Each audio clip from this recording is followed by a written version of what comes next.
उस्मानाबाद इथं 91,50,00,000 रुपयांची रक्कम पकडण्यात आली आहे।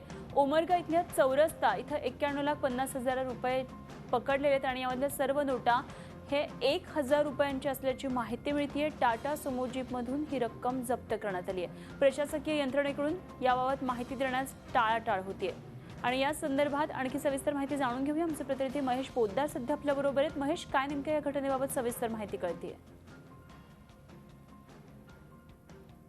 मोठी रक्कम सापडलेली आहे आणि याच्यामध्ये विशेष एक साम्य आढळत आहे। जवळजवळ 91,50,000 ची रक्कम आहे। ही रक्कम घेऊन एक जी पांढऱ्या रंगाची सुमो गाडी येत होती, त्या सुमोला स्थिर पथकानं पकडल्यानंतर त्याला ताब्यात घेतल्यानंतर त्यातली रक्कम ही आढळून आलेली आहे आणि त्या गाडीवर लोकमंगल असं लिहिलेलं आहे आणि ही लोकमंगल किंवा लोकमंगल क्रेडिट सोसायटी किंवा बँक असेल, ही एका महाराष्ट्रातील आत्ताच्या कॅबिनेट मंत्र्याची बँक आहे। त्यामुळे याच्याविषयी खूप चर्चा या भागात पसरलेली आहे आणि एक प्रकारे ही रक्कम बँकेची होती का, वैयक्तिक होती का, किंवा बेहिशोबी मालमत्ता बेहिशोबी चलन जे आहे जुनं 1,000-500 रुपये ते चलनात आणण्याचा प्रयत्न होता का, हा सगळा तपासाचा भाग असू शकतो। अनुपमा, पण उस्मानाबाद जिल्ह्यात हा प्रकार दुसऱ्यांदा घडतो आहे आणि दोन्ही वेळेस ह्या बँकेचे पैसे आहेत असं दाखवण्याचा प्रकार त्या संबंधिताकडून होत आहे। पण खरंच सरकारनं याच्यामध्ये लक्ष घालून हा खरोखर बँकेचा पैसा होता का यांच्याकडे असणारा बेहिशोबी चलनातला पैसा होता, आता शोध आता घेतला पाहिजे। अनुपमा, अगदी बरोबर आहे। धन्यवाद महेश, दिलेल्या सगळ्या सविस्तर माहितीविषयी। महेश पोद्दार आमचे प्रतिनिधी उस्मानाबादमधून आपल्या बरोबर होते। 91,50,000